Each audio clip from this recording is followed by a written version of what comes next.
m'empêcher. C'est plus fort que moi, ça. Je reste là, assis, sans bouger, et ça ne peut pas s'empêcher de tourner dans ma tête.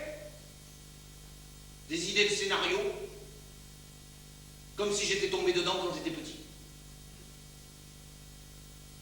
Mais le cinéma, pas touche le cinéma. J'ai fait, moi, du cinéma, j'ai fait.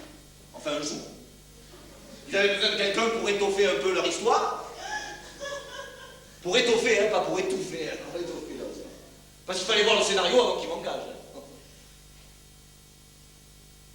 3 pages dactylographie. L'assistant me dit, tenez, voilà le script. Déjà, tu vois, le script. Moi, je regardais les 3 feuilles. Il y avait marqué, souligné en 2 traits rouges, l'imitateur, 2 points. Pourquoi vous dites que je n'en suis pas capable? Moi, je lisais les 3 feuilles en long, en large et en travers. J'y comprenais rien, ni quoi, ni qu'est-ce.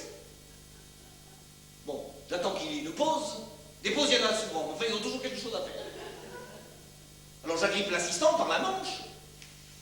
Il passait devant moi, je lui dis, pardon, voilà, monsieur, excusez-moi. Bon, il me hurle, silence! Il me hurle, silence! Vous voyez pas qu'on est en train de tourner?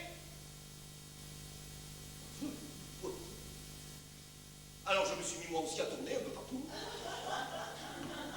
Je suis allé voir la guilleuse. Elle m'a mis une espèce de vêtement que même un fakir il rougirait de honte avec. Elle m'a envoyé à la maquilleuse qui en fait était un homme. Il m'a posé une moustache comme ça sur la lèvre supérieure. Encore heureux sur la lèvre supérieure. Si vous la mettez sur la lèvre inférieure, c'est plus une moustache, je lui dis, c'est une barbe. Non, il me fait non. Sur la lèvre inférieure, comme vous dites. C'est une mouche. C'est une mouche. Et il hurlait en criant. C'est une mouche. C'est une mouche. Bon, l'assistant, il est entré en hurlant. Silence. Et la maquilleuse, qui était un homme, a dit. Oh, celle-là. On dirait qu'elle s'est fait mettre par un haut-parleur. Alors moi, avec ma dégaine, moi, je suis arrivé sur le plateau. Et tout le monde a dit, ah, ben c'est vrai. Ben voilà l'imitateur. Tu parles du cinéma, toi. J'étais l'imitateur, soi-disant. Mais personne ne m'avait dit qu'il fallait que j'imite. Il y avait un type, avec une casquette, il me prend par le bras, comme ça, il me dit, mettez-vous là.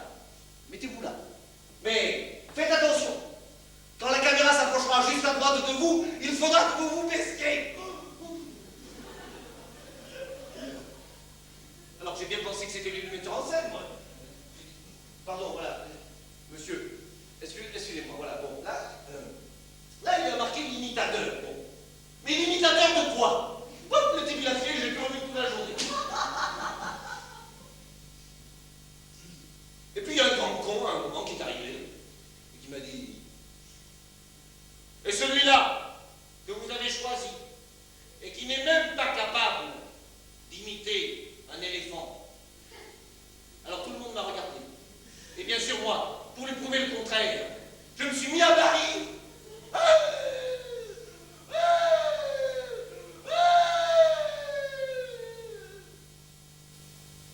caméra s'est approchée. Et comme j'avais oublié de me baisser, je me suis pris la caméra sur la tête. Il y a un autre imbécile qui a hurlé coupez, coupez, coupez. Et ils me sont tous tombés dessus en m'insultant que j'avais pas fait ce qu'il fallait que je...